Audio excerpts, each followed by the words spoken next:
Right. అంటే ఇంకో విషయానికి వచ్చేస్తే ఇక్కడ మళ్ళీ ఇంకెన్ని రోజులు ఈ కులం పంచాయతీ మాల మాది పంచాయతీ ఇంకెన్ని రోజులు చూడాలి ఈ రాష్ట్రంలో? ఆల్రెడీ ప్రభుత్వము మాదిగలకు 9% ఇచ్చినాము, మాలలకు 5% ఇచ్చినాము.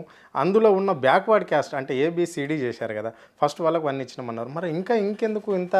ఇప్పుడు మందకృష్ణ ఒకవైపు, కాంగ్రెస్ పార్టీలకు సంబంధించిన మీ కమ్యూనిటీకి సంబంధించిన నాయకులు ఇంకోవైపు, ఇంకా కొన్ని కుల సంఘాలను కలుపుకొని ఈ నాయకులు, మందకృష్ణ కొన్ని కులాలను కలుపుకొని ఈయన, ఇట్లా ఫైట్ చేయవలసిన అవసరం ఏమొస్తుంది? ఇంకా కొంచెం వివరంగా చెప్పాలంటే డాక్టర్ భీమ్రావ్ అంబేద్కర్ గారు రాజ్యాంగాన్ని రాసి 26 జనవరి 1950 1950 నుంచి వెళ్ళి రాజ్యాంగాన్ని అమలుపరిచిన రోజు గణతంత్ర దినోత్సవం మనకు 26 జనవరి. సో దాంట్లో మనకు 15% రిజర్వేషన్ ఎస్సీలకు కల్పించడం జరిగింది మన జనాభాను బట్టి. సో 15 సంవత్సరాల తర్వాత రాజ్యాంగ ఫలితాలు అందరికీ సమానంగా అందుతున్నాయి అని చెప్పేసి లాథూర్ కమిషన్ అని ఒకటి వేసి, అప్పటికి అసమానతలు మొదలైన లొల్లులు జరుగుతూ ఉంటే కమిషన్ వేస్తే కమిషన్ క్లియర్గా చెప్పింది, ఒక వర్గం వాళ్ళు లబ్ధి పొందుతున్నారు, అది మాల కమ్యూనిటీ. ఒక వర్గం వాళ్ళు ఇప్పటివరకు ఫలితాలు పొందలేకపోతున్నారు, ఇది 65లో ఎవరు మాదిగ వాళ్ళకు చెందలేదు, అయిపోయింది. అప్పటి నుంచి వెళ్ళి అసమానతల లొల్లులు అయితేనే ఉన్నాయి, ముందు సంఘాలు పెరుగుతూనే ఉన్నాయి. ఆఖరికి 97లో కృష్ణమాదిగ ఎప్పుడైతే 94లో ఈదుమూడి గ్రామంలో ఎంఆర్పిఎస్ అంటే మాదిగ రిజర్వేషన్ పోరాట సమితి. మాదిగ అనే వార్డు ఏంటంటే ఈ సమాజంలో 59 కులాలు ఎస్సీలో ఉన్నప్పటికీ కూడా అందరికంటే వివక్షకు గురై ఊరు బయట ఉండేవాళ్ళు, రోత పనులు చేసేవాళ్ళు, సచ్చిన పశువుల శవాలు తీసేసేవాళ్ళు, ఊరు శుభ్రత కోసము మురికి కాలువలు ఎత్తేసేవాళ్ళు, పెళ్ళిళ్ళకు దప్పులు కొట్టేవాళ్ళు, చావులకు దప్పులు కొట్టేవాళ్ళు. మాదిగ కుల వివక్ష అంటే నిజంగా మాదిగలు అనుభవిస్తూ ఉన్నారు. సో అందుకని ఆ పేరు మాదిగ రిజర్వేషన్ పోరాట సమితి వచ్చింది. అంతేకాకుండా ఈ సమాజం మొత్తంలో కూడా మాదిగలు ఎక్కువ, ఎమంగ్ ఆల్ 59 క్యాస్టెస్ అనుకోండి, లేదా బీసీలో ఉన్న 117 కులాలలో అన్ని ఒక్క కులాన్ని తీసుకుంటే అన్నిటికంటే మాదిగ కులం పెద్ద కులం. అణిచివేయబడ్డ కులం కూడా అదే కులం, పేరు వచ్చింది కూడా అందుకనే. అలాంటిది 30 సంవత్సరాల సుదీర్ఘ పోరాటం చేసి ఇది లాతూర్ కమిటీ కానీ, తర్వాత రామచంద్రరాజు కమిషన్ కానీ, తర్వాత ఉషా మెహ్రా కమిషన్ 2005లో వేసిన అన్ని కమిషన్ ఏం చెప్పినా మాదిగలు నష్టపోయారు, మాలలు బాగుపడ్డారని చెప్పారు. ఇవన్నీ కూడా ఇన్ని రిపోర్ట్లు ఉన్నప్పటికీ 30 సంవత్సరాల సుదీర్ఘ పోరాటం తర్వాత కృష్ణమాదిగ నాయకత్వంలో మొన్న ఆగస్టు 1వ తారీఖు 2024 ఒక చారిత్రాత్మక తీర్పు రావడం జరిగింది. 7 జడ్జిలతో కూర్చున్న రాజ్యాంగ ధర్మాసనం చంద్రచూడ్ నాయకత్వంలో 6:1 తీర్పులో భాగంగా రాష్ట్రాలకు స్వయం ప్రాతిపత్తిస్తూ ఆయా రాష్ట్రాలలో ఉన్న జనాభాను బట్టి ఎస్సీలను ఏబీసీలుగా వర్గీకరించే వెసులుబాటు కల్పించడం జరిగింది. అదే రోజు తగుదునమ్మా అని చెప్పేసి రేవంత్ రెడ్డి నిండు అసెంబ్లీలో మాదిగ సామాజిక వర్గ ఎమ్మెల్యేను దగ్గర తీర్చుకొని గొప్పగా, నేను సుప్రీంకోర్టు ఇచ్చిన తీర్పును స్వాగతిస్తున్నాం, అందరికంటే తెలంగాణ కాదు మొత్తం భారతదేశం మొత్తంలో మొట్టమొదటిగా అమలుపరిచే రాష్ట్రం తెలంగాణ రాష్ట్రం అవుద్ది, అవసరమైతే ఆర్డినెన్స్ తీసుకొచ్చి అయినా ఎస్సీలను ఏబీసీలుగా వర్గీకరిస్తాం, తర్వాత నోటిఫికేషన్స్ ఇప్పటివరకు ఇచ్చున్నాయి కానీ ఇక ముందు ఇచ్చేది కానీ వర్గీకరణ తర్వాతనే నియామకాలు జరుగుతాయి, క్లియర్గా స్పష్టంగా ఉద్యోగ అవకాశాలు కేటగరైజేషన్ అయిపోయిన తర్వాతనే నియామకాలు చేయడం జరుగుద్దని చెప్పడం జరిగింది. చేస్తామని చెప్పి cabinet sub committee Uttam Kumar Reddy నాయకత్వంలో సబ్ కమిటీ వేయడం జరిగింది. అది అయిపోయిన తర్వాత మళ్ళీ నవంబర్ 11వ తారీఖు నాడు Shamim Akhtar single retired judge తోటి కమిషన్ వేయడం జరిగింది. వాళ్ళకి 2 నెలల సమయం ఇవ్వడం జరిగింది.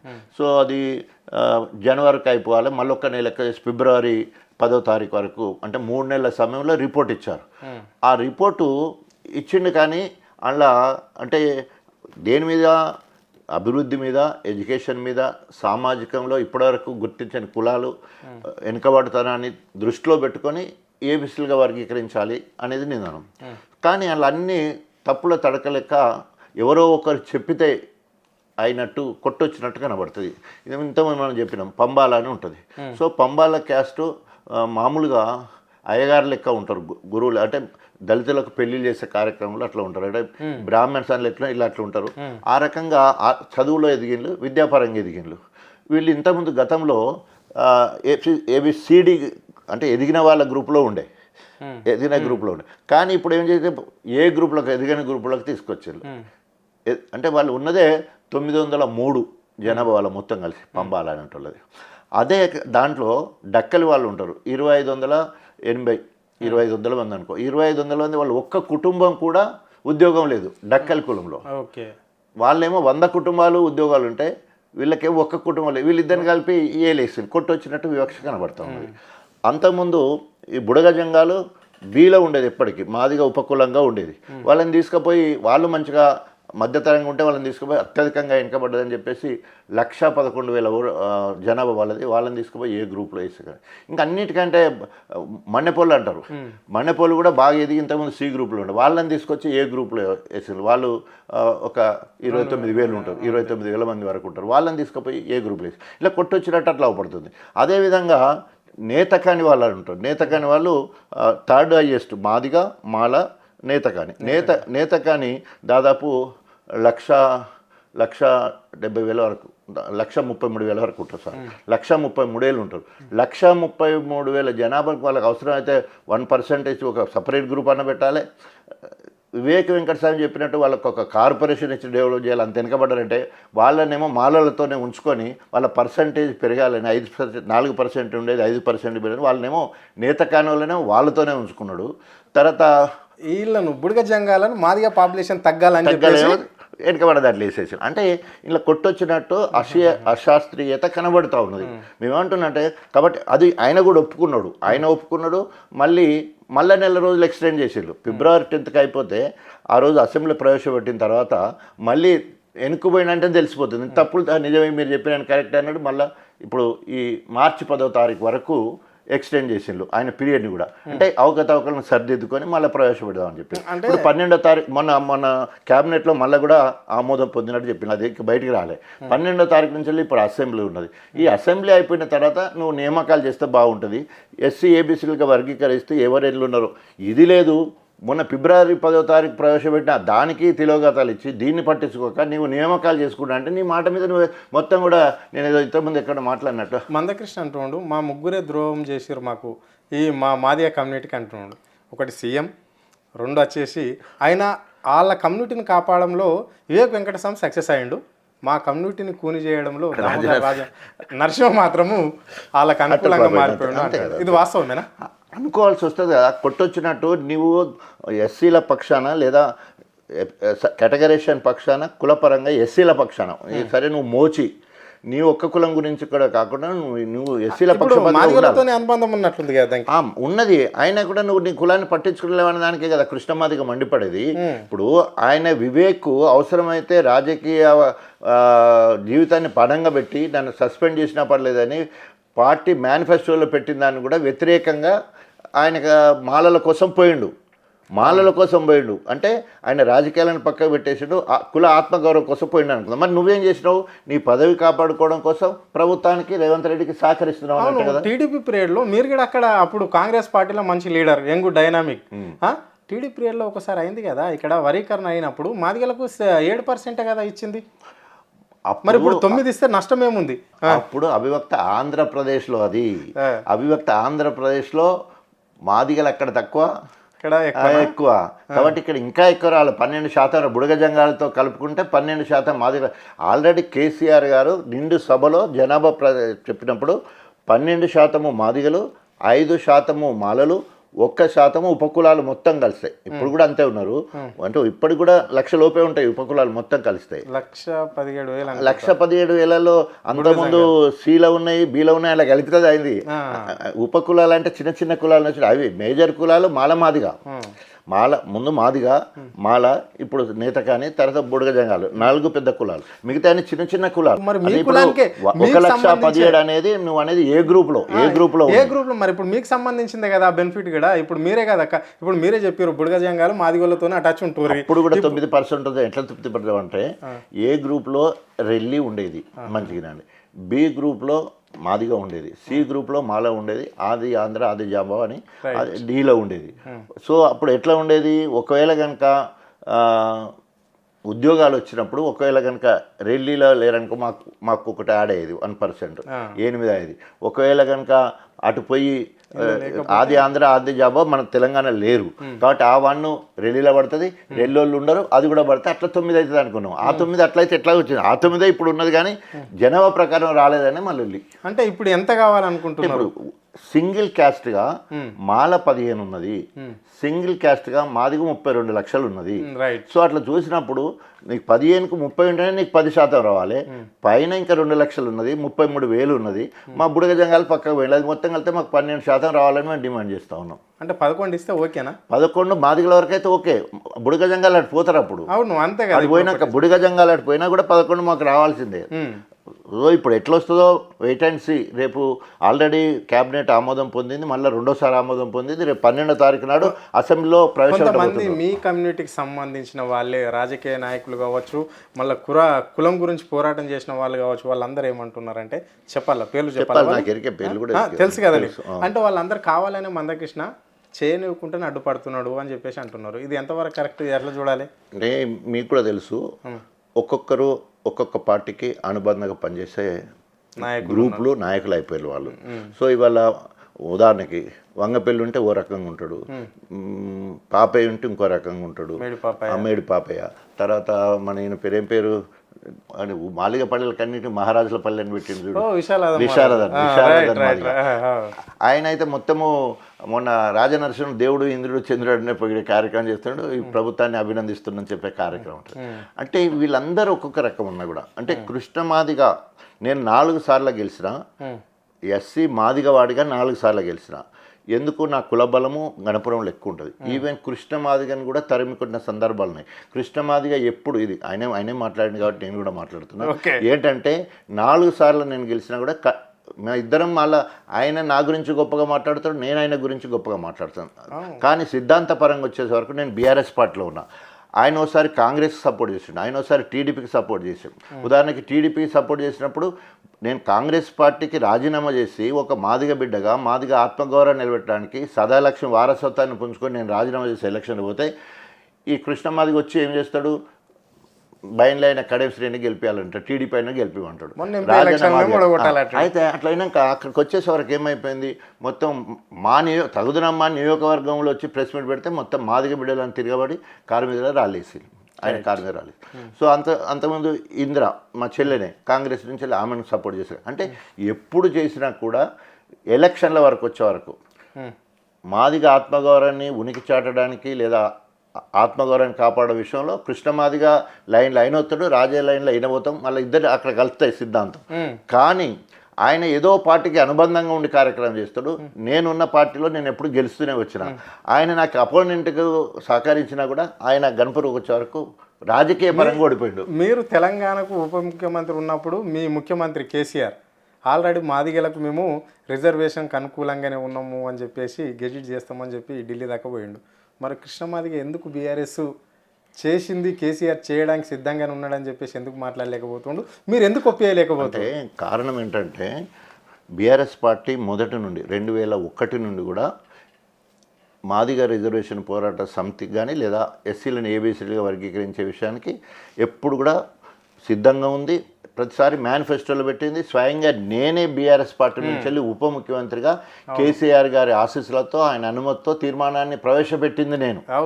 ఇది అండర్లైన్ చేసి చెప్తున్నా. అంటే తర్వాత క్రమంలో మోడీ దగ్గరికి కేసీఆర్ గారు 2 సార్లు పోవడం జరిగింది ఏబీసీలు వర్గీకరించాలి. అప్పుడు మోడీ ఏబీసీలు వర్గీకరించడానికి అనుకూలంగా లేదు కాబట్టి 100 రోజులలోనే బీజేపీ అధికారంలోకి వస్తే చేస్తామన్నాడు. 10 ఏళ్ళైనా చేయలేని పరిస్థితి ఉండే. చివరిలో మళ్ళా ఎలక్షన్లను దృష్టిలో పెట్టుకొని మాదిగల ఓట్లు పొందాలన్న ఆలోచనతో కృష్ణమాదిగకి సహకరించి కృష్ణమాదిగ బాయ్ అన్నట్టు చేసి మొత్తం మీద ఓవరాల్గా లక్ష్యం నెరవేర్చుకున్నాడు.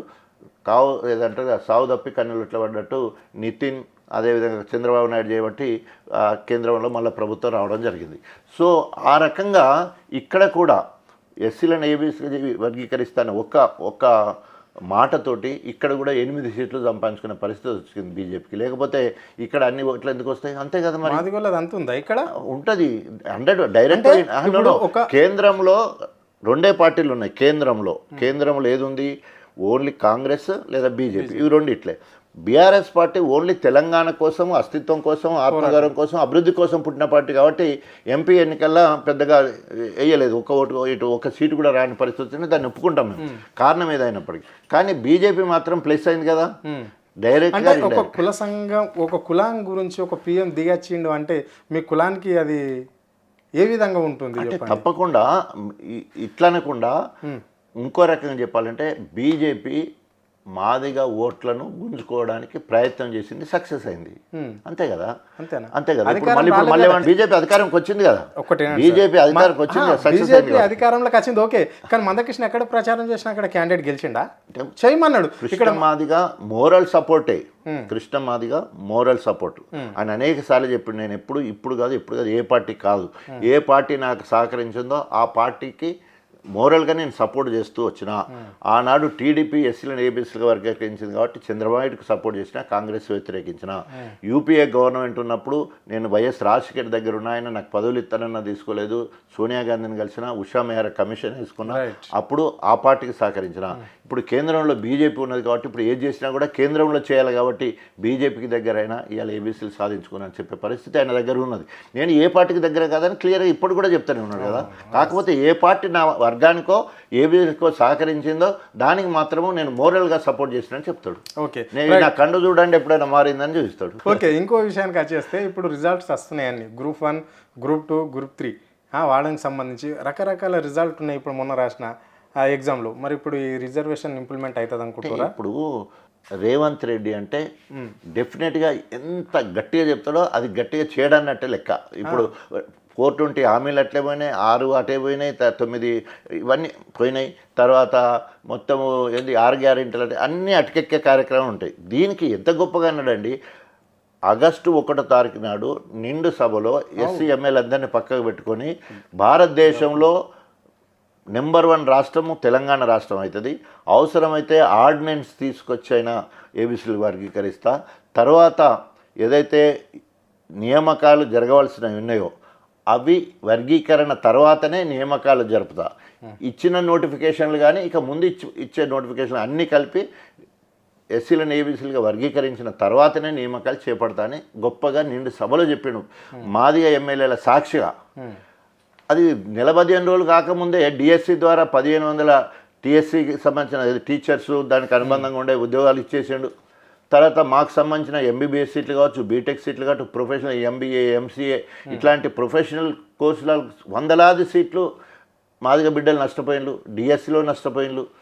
మళ్ళీ ఇప్పుడు గ్రూప్ 1 రేపు 10వ తారీఖు నుంచి 19వ తారీఖు వరకు గ్రూప్ 1, గ్రూప్ 2, గ్రూప్ 3, తర్వాత hostel warden officers, extension officers ఇవన్నీ కూడా రేపు 10వ తారీఖు నుండి 19వ తారీఖు వరకు రిక్రూట్ చేస్తామని చెప్పేసి టీఎస్పీఎస్సీ వాళ్ళు నోటిఫికేషన్ ఇచ్చిండ్రు.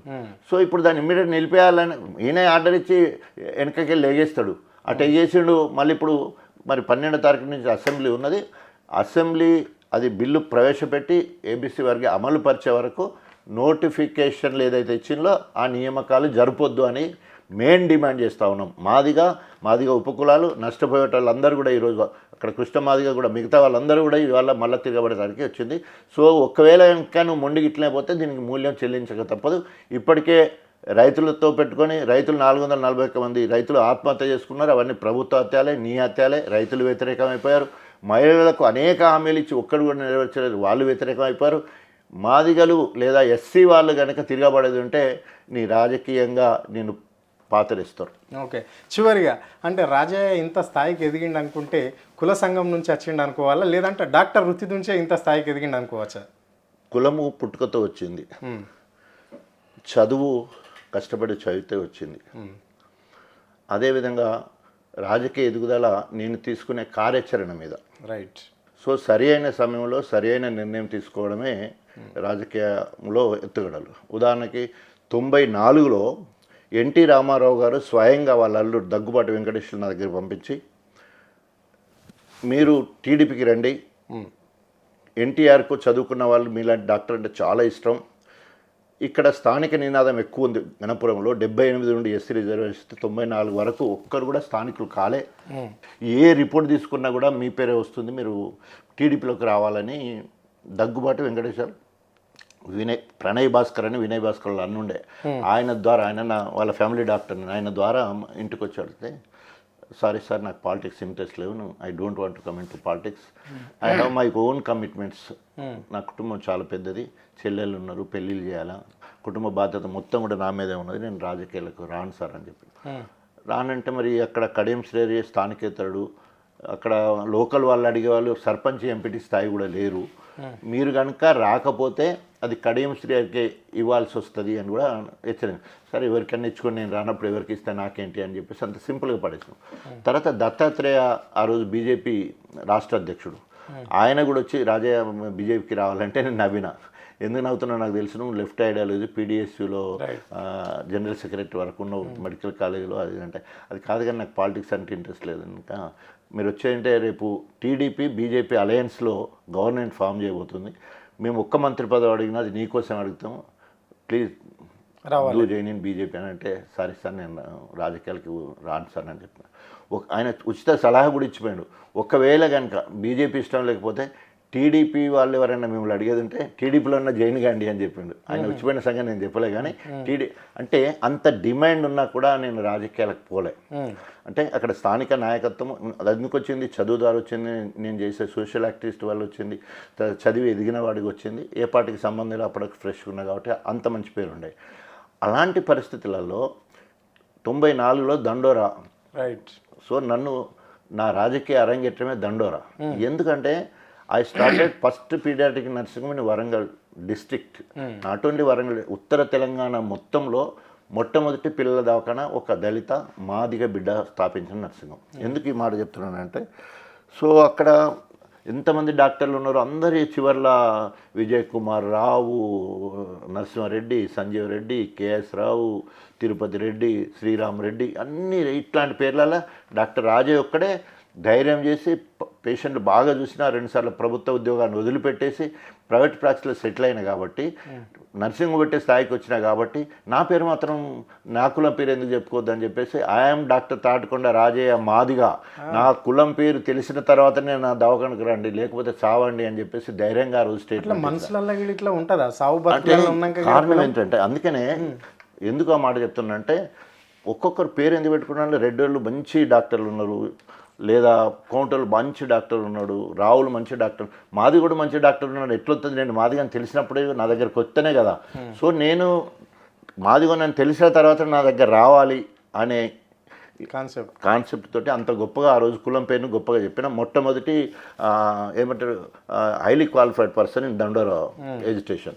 అంటే అంత గొప్పగా చెప్పి కులాన్ని తోటి బయటకు వచ్చిన ఆ క్రమంలో నేను దండోరా ఉద్యమంలో పనిచేసే క్రమంలో కడేసరి టీడీపీ నుంచి వెళ్ళి అక్కడ నన్ను అణిచివేసే కార్యక్రమాలు.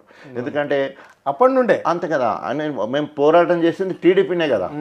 అంటే ఏబీసీలు వర్గీకరించే వరకు టీడీపీనే పోరాటం చేసినాం. నేను తెలంగాణ జిల్లాలో కన్వీనర్గా పనిచేసిన కాబట్టి నేను ముందు వరుసలో ఉండాలి కులపరంగా. అట్లా ఉన్నప్పుడల్లా నన్ను అరెస్ట్ చేయించడము, తర్వాత లాఠీలతో కొట్టించే ఈ కార్యక్రమాలను కడెన్స్లేట్ చేయాలి. 97లో రామచంద్రరాజు కమిషన్ వచ్చింది, 2001-4 వరకు అమలైంది, అది వేరే విషయం. కానీ అంతకుముందు ఉద్యమంలో అక్కడ రైవలింగ్ అక్కడే స్టార్ట్ అయింది. నా దండోరా ఆయన టీడీపీ, తర్వాత 97 తర్వాత నేను కాంగ్రెస్ పార్టీలో జాయిన్ అయినా, అప్పుడు నేను కాంగ్రెస్, ఆయన టీడీపీ.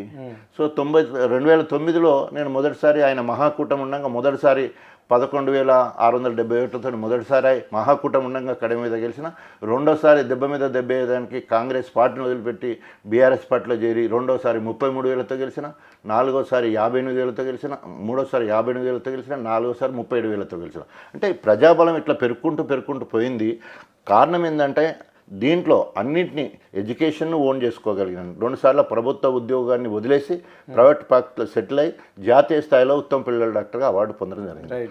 కులం కోసము, కుల ఆత్మగౌరవం కోసం, కుల ఉనికి కోసము, కులం కోసము, కుల ఉనికి కోసము నేను మాదిగా అని చెప్పుకున్న దానికి దండోరా ఉద్యమంలో అస్తిత్వం కోసం దండోరా ఉద్యమంలోను.